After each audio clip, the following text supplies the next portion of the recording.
मंच पे मौजूद दिल्ली के शिक्षा मंत्री और उप मुख्यमंत्री श्री मनीष सिसोदिया जी, आतिशी जी, हमारे सेक्रेटरी एजुकेशन, डायरेक्टर एजुकेशन, हमारे एमएलए मदन लाल जी, जितने ऑफिसर्स बैठे हैं और आज की इस सभा में आए हुए सभी सम्मानित प्रिंसिपल्स, टीचर्स, आप सभी को मेरा नमस्कार, सबको मेरा प्रणाम। सबसे पहले तो लास्ट में जो भाई साहब बोले थे, मुझे पता नहीं आपकी क्या समस्या है, लेकिन आप मेरे दफ्तर में विभव हैं, उनसे कांटेक्ट करके आप मेरे से टाइम ले लीजिए। मैं जो भी कर सकता हूँ आपके लिए ज़रूर करूँगा।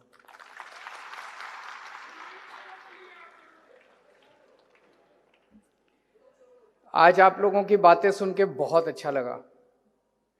हमारी जब सरकार बनी थी, ये जज्बा तो था कि हम सरकारी स्कूलों में पढ़ने वाले गरीबों के बच्चों को अच्छी से अच्छी शिक्षा देंगे, और उसी जज्बे के तहत हमने अपने सरकारी स्कूलों के टीचर्स को और प्रिंसिपल्स को बेस्ट से बेस्ट ट्रेनिंग देने के लिए विदेश, देश, बेस्ट इंस्टीट्यूट्स में भेजना चालू किया।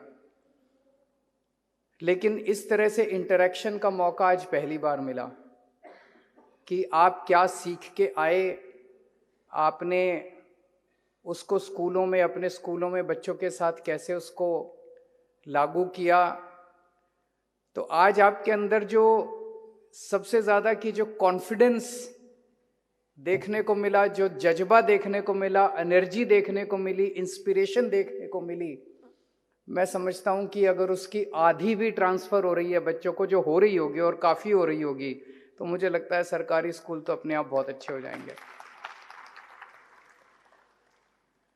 एक जो सबने लगभग एक लाइन बोली कि पहले हम अपने आप को मैनेजर समझते थे, वहाँ जाके हम लोगों ने सीखा कि हमें मैनेजर नहीं, हमें लीडर बनना है।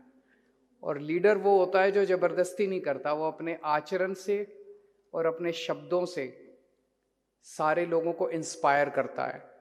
तो अगर हमारे प्रिंसिपल्स ने अपने आप को लीडर समझना चालू कर दिया, तो जाहिर तौर पे उस स्कूल के सारे बच्चे और सारे टीचर्स को आपने इंस्पायर करना चालू कर दिया, एक बहुत बड़ी क्रांति के लिए। हमारे देश में एक हमेशा से सामंतवादी सोच चली आ रही है कि सरकारी स्कूलों में तो गरीबों के बच्चे पढ़ते हैं, गरीबों के बच्चों को पढ़ाने वाले टीचर्स को विदेश भेजने की क्या जरूरत है। जैसा मनीष जी ने अभी बताया कि पहले ट्रेनिंग के नाम पे सेमिनार होते थे,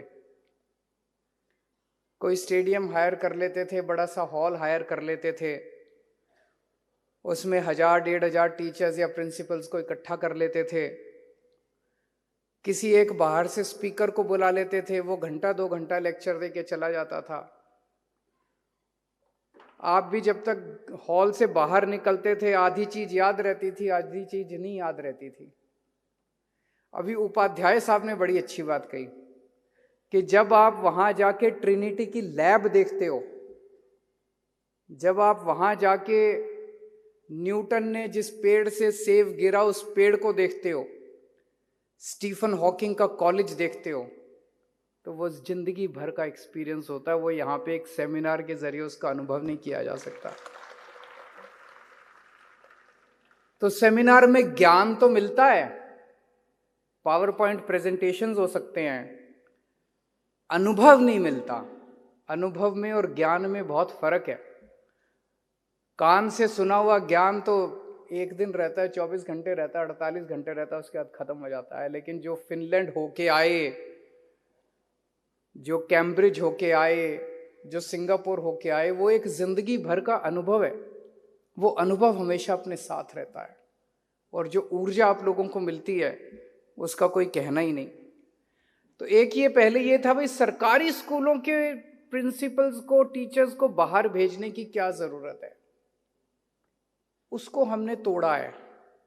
पहली बार दिल्ली के अंदर सरकारी स्कूलों के प्रिंसिपल्स और टीचर्स को दुनिया की बेस्ट ट्रेनिंग दिलवाने की कोशिश कर रहे हैं हम लोग। दुनिया में जहां अच्छा काम सुनने को मिलता है मनीष जी को और इनकी टीम को, कि यहां टीचिंग में अच्छा काम हो रहा है, यहां एजुकेशन में अच्छा काम हो रहा है, उसमें आप लोगों को भेजते हैं, हम नहीं जाते। मेरे को आज 8 साल हो गए मुख्यमंत्री बने हुए। 8 साल में 2 बार विदेश गया हूं। एक बार जब मदर टेरेसा की डेथ हुई थी तो रोम गया था, इटली गया था, और एक बार साउथ कोरिया गया था। बस 2 बार गया हूं। मेरा मकसद है आप लोग विदेश जाओ। मेरे विदेश जाने से क्या होगा? मेरे विदेश जाने से नहीं तो बाकी नेता जो है महीने में 2 चक्कर तो लगा ही आते हैं, पूरी दुनिया घूम लेते हैं 5 साल के अंदर। तो मेरे को विदेश जाने का शौक नहीं है। मैं चाहता हूँ मेरे टीचर्स विदेश जाएं, मैं चाहता हूँ मेरे प्रिंसिपल्स विदेश जाएं। तो पूरी दुनिया का एक्सपीरियंस हम आपको देना चाहते हैं।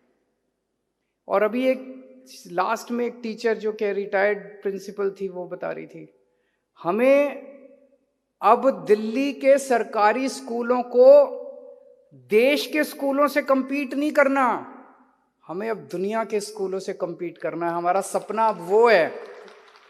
एक टाइम था जब हम चाहते थे कि दिल्ली के सरकारी स्कूल दिल्ली के प्राइवेट स्कूलों से अच्छे बने, वो तो बन गए। दिल्ली के बहुत सारे बच्चे, अब मेरे को बहुत सुनने को मिलता है कि प्राइवेट स्कूल से निकाल के सरकारी स्कूलों में, पता नहीं पिछले 3-4 साल के अंदर 4 लाख बच्चों ने अपने प्राइवेट स्कूल से नाम कटा के सरकारी स्कूलों में नाम लिखवाए हैं। ये आप लोगों की मेहनत है, ये सब आप लोगों की मेहनत है। सो हम ये चाहते थे कि पहले तो सोचते थे कि दिल्ली के सरकारी स्कूल दिल्ली के प्राइवेट स्कूलों से अच्छे बने, वो बन गए। अब हम चाहते हैं कि दिल्ली के सरकारी स्कूल विश्व के सबसे अच्छे स्कूल बने। पूरी दुनिया भर से लोग अपने बच्चों को दिल्ली के सरकारी, हम बेस्ट की कल्पना करेंगे ना, हम सबसे अच्छे की कल्पना करेंगे ना। अगर प्राइवेट स्कूलों के टीचर्स विदेश जा सकते हैं तो हमारे सरकारी स्कूलों के टीचर्स और प्रिंसिपल्स को विदेशों की ट्रेनिंग क्यों नहीं देनी चाहिए? जितनी बेस्ट प्रैक्टिसेस हैं उन सभी बेस्ट प्रैक्टिसेस का एक्सपोजर हम आपको देंगे। दिल्ली में शिक्षा के क्षेत्र में पिछले कुछ सालों में जबरदस्त सुधार हुआ है। मैं ये नहीं कहूंगा कि सब कुछ अच्छा हो गया। वो एक कहावत है ना, miles to go before I sleep. अभी बहुत कुछ करना बाकी है, अभी बहुत कुछ अचीव करना बाकी है, लेकिन चल पड़े हैं हम लोग, ये तो सब मानते हैं। हमारे आलोचक भी मानते हैं कि दिल्ली के शिक्षा के क्षेत्र के अंदर एक बहुत जबरदस्त बदलाव आ रहा है। ये बदलाव हमने नहीं किया, ये बदलाव आप लोगों ने किया है, प्रिंसिपल्स ने किया है, टीचर्स ने किया है, बच्चों ने किया है, बच्चों के पेरेंट्स ने किया है। ये दिल्ली के 2 करोड़ लोगों का अचीवमेंट है, छोटा अचीवमेंट नहीं है। और दिल्ली के 2 करोड़ लोगों ने शिक्षा के क्षेत्र में जो काम किया, इसने पूरे देश को एक उम्मीद दी है कि सरकारी स्कूलों में गरीबों के बच्चों को भी अच्छी शिक्षा मिल सकती है। और अगर गरीबों के बच्चों को अच्छी शिक्षा मिलनी चालू हो गई तो मैं समझता हूं एक पीढ़ी के अंदर देश से गरीबी दूर की जा सकती है। अब सोच के देखो, एक गरीब का बच्चा, एक प्लम्बर का बच्चा, एक रिक्शे वाले का बच्चा, एक मजदूर का बच्चा, एक किसान का बच्चा, अभी उसके पिताजी 5,000-10,000 रुपए महीना कमाते हैं और वो इंजीनियर बन जाता है। इंजीनियर बनते उसकी स्टार्टिंग सैलरी 2 लाख रुपए महीना होगी। हो गई ना गरीब एक परिवार की गरीबी दूर हो गई। मैं समझता हूं अगर हम अपने सारे बच्चों को, गरीबों के बच्चों को अच्छी से अच्छी शिक्षा दे दें। 75 साल हो गए हमको जूझते हुए, गरीबी हटाओ गरीबी हटाओ, पता नहीं कितने नारे लगा लिए, सारी पार्टियों ने नारे लगाए, तरह तरह की योजनाएं बनाई। एक ही योजना बना लेते आजादी के बाद, भाई अपने बच्चों को अच्छी शिक्षा देंगे। अभी तक इस देश से गरीबी दूर हो गई होती। गरीबी क्या दूर होती, अमीरी आ जाती इस देश के अंदर, हर परिवार के अंदर अमीरी आ जाती। कुछ लोग पूछते हैं शिक्षा क्रांति में क्या हुआ? बहुत कुछ हुआ, लेकिन मोटी मोटी कुछ बातें मैं बता दूं जो आपको सबको पता है, लेकिन फिर भी रिवाइज करते रहना चाहिए कि हम लोगों ने अचीव क्या किया पिछले 7-8 साल में।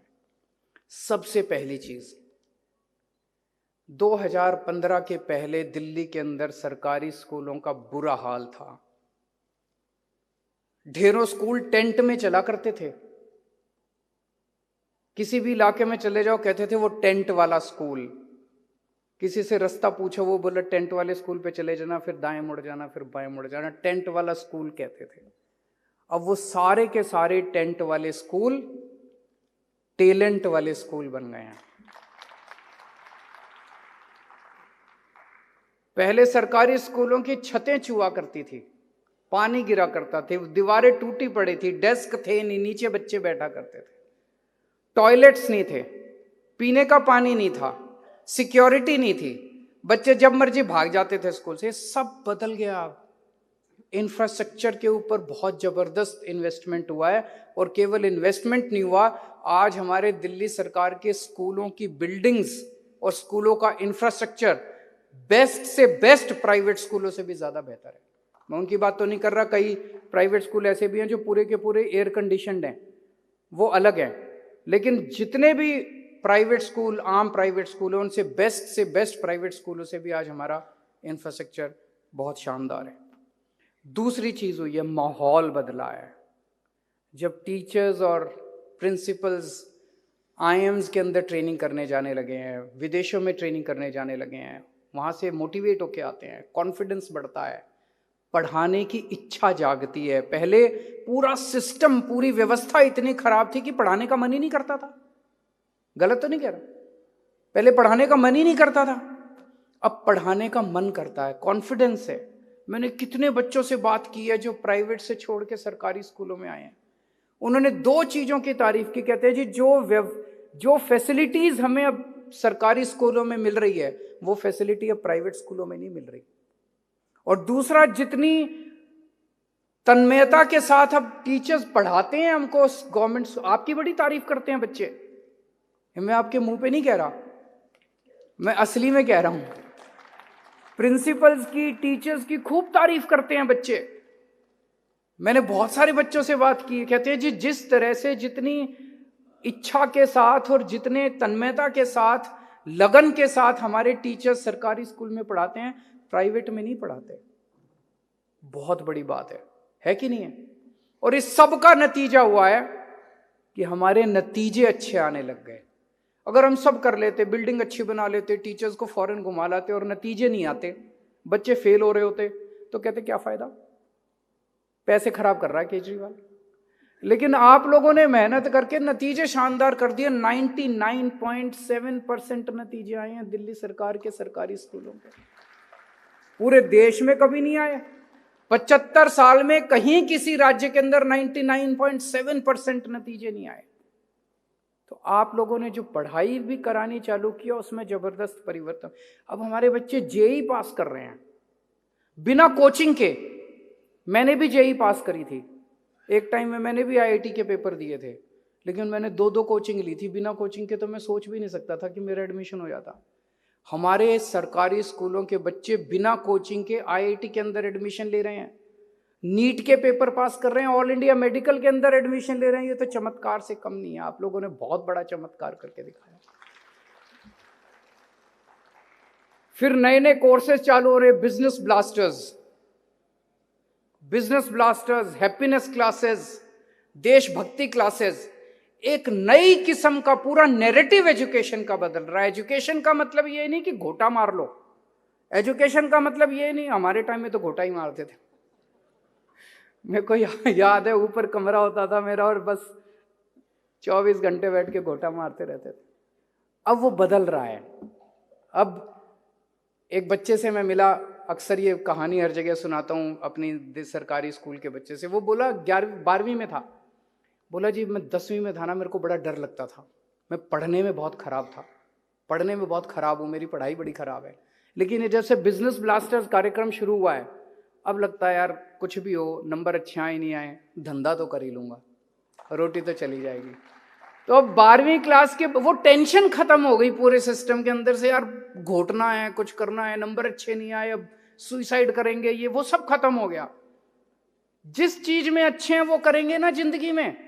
पढ़ाई में अच्छे हैं पढ़ाई करेंगे, फिजिक्स में अच्छे फिजिक्स करेंगे, मैथ में अच्छे मैथ करेंगे, म्यूजिक में अच्छे म्यूजिक करेंगे, नहीं तो बिजनेस कर लेंगे, कुछ भी कर लेंगे। सुसाइड करने की जरूरत नहीं है। जो पूरे सिस्टम के अंदर टेंशन है वो खत्म। ये सारा चमत्कार आप लोगों ने करके दिखाया है, और आप लोग जो सीख के आए हो विदेशों से, उसकी वजह से ये सब हो रहा है। वो जो ट्रेनिंग मिल रही है, और training is an ongoing process. ऐसा नहीं कि एक बार सिंगापुर भेज दिया तो जिंदगी भर, आपको बार बार भेजेंगे, सिंगापुर भी भेजेंगे, कैम्ब्रिज भी भेजेंगे।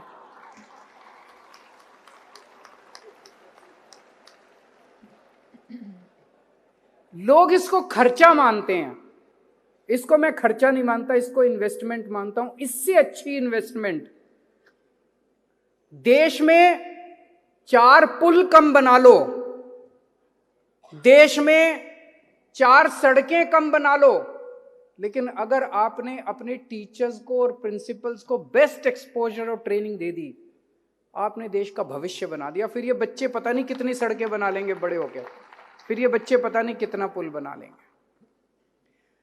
मैं देख रहा हूं आजकल हमारे देश में ना एक अजीब टेंडेंसी है, कोई भी अच्छा काम करे तो 4 आदमी उसकी टांग खींचने वाले पैदा हो जाते हैं। होते हैं कि नहीं होते? कोई अच्छा काम करे, इतनी जलन पैदा होती है, इतनी जलन, सारे जल भुन के राख हो जाते हैं कि अच्छा काम, इसको रोको। वो ये नहीं सोचते भाई ये अच्छा काम कर रहा है तो मैं भी इससे अच्छा काम करूं। जब आप विदेश में गए और आपने स्टीफन हॉकिंग का कॉलेज देखा तो आपके मन में ये इच्छा पैदा होना चाहिए कि मैं वापस जाके 10 स्टीफन हॉकिंग पैदा करूंगा अपने देश के अंदर। होनी चाहिए कि नहीं होनी चाहिए? ये सीख के आए हम बाहर से। और हमारे देश में हम देखें दिल्ली वाले अच्छा काम कर रहे हैं तो इनको खींचो, इनको बदनाम करो, इनको, ये अच्छी चीज नहीं है, इससे देश आगे नहीं बढ़ेगा। हमें एक दूसरे से सीखना है। मैं तो 10 बार कह चुका सारों को, मैंने कहा मेरे को कोई पार्टीबाजी में इंटरेस्ट नहीं है, मैं राजनीति में कोई अपनी पार्टी चलाने थोड़ी आया था, मेरे को क्या लेना देना आम आदमी पार्टी से। अगर कोई बीजेपी वाला, कांग्रेस वाला स्टेट का चीफ मिनिस्टर मेरे को बुला के बोलेगा जी हमको भी सिखाओ, स्कूल ठीक करने हैं, मैं मनीष सिसोदिया का लोन में दे दूंगा थोड़े दिन के लिए उनको। हम पूरे देश में चाहते हैं कि शिक्षा सुधरे, हम पूरे देश को आगे ले जाना चाहते हैं, लेकिन ये करेंगे, ये फिर भी करेंगे। एक वो है जलन की जो हमारे अंदर वो है, कभी भी हतोत्साहित मत होना। आप लोग जो काम कर रहे हो, चाहे कोई कितनी भी आलोचना करे, आप हतोत्साहित मत होना। मैं आपके साथ हूं, दिल्ली के 2 करोड़ लोग आपके साथ हैं, दिल्ली के बच्चे आपके साथ हैं, पूरा देश आपके साथ है, पूरा देश देख रहा है, पूरा देश के अंदर कौतूहल है। अभी मैं गुजरात गया चुनाव के उसमें, वहां लोग पूछते थे सर ये सुना है दिल्ली में स्कूल बड़े अच्छे हुए हैं क्या? एक पूरे देश में जिज्ञासा तो पैदा हो गई कि यार ये दिल्ली में कुछ गजब ही हो रहा है। पूरे देश के अंदर जिज्ञासा पैदा किया आप लोगों ने। तो कभी भी हतोत्साहित मत होना। अगर अखबार में पढ़ो, टीवी में देखो, कोई कह रहा है अरे दिल्ली में तो कुछ नहीं हुआ, कहने दो उनको। हम अपना अर्जुन की आंख की तरह हम शिक्षा के ऊपर काम करते रहेंगे, अच्छा काम करते रहेंगे, बच्चों का भविष्य बनाते रहेंगे। और मैं तो ये चाहता हूं ये पूरे देश में फैले। अब ये क्रांति पंजाब में भी पहुंच गई। पंजाब में स्कूल ऑफ एमिनेंस चालू हो रहे हैं।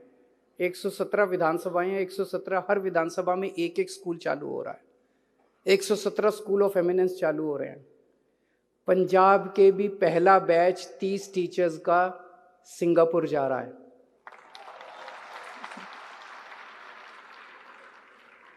पंजाब में भी शुरू होगा। टाइम लगता है, बड़ा काम है, 5 साल के अंदर, लेकिन मुझे पूरी उम्मीद है पंजाब के भी सारे स्कूल बदल देंगे। और एक दिन ऐसा आएगा जब पूरे देश के सारे स्कूल बदलेंगे सब मिलकर। भारत तभी आगे बढ़ेगा जब हम बच्चों को अच्छी शिक्षा देंगे। किसी भी दुनिया में कोई भी डेवलप्ड कंट्री है उसको उठा के देख लो आप, जितने भी डेवलप्ड कंट्री है, एक कंट्री मेरे को ऐसा बता दो डेवलप्ड अमीर देश जो अपने बच्चों को अच्छी शिक्षा दिए बिना अमीर बन गया हो। बन ही नहीं सकते आप अमीर। आप विकसित देश, डेवलप्ड कंट्री बन ही नहीं सकते अपने बच्चों को अच्छी शिक्षा दिए बिना। आपको सबसे पहला काम करना पड़ेगा, अपने बच्चों को अच्छी शिक्षा देनी पड़ेगी। और एक कंट्री ऐसा बता दो, गरीब कंट्री, जिसने अपने बच्चों को अच्छी शिक्षा दे दी और गरीब रह गया हो।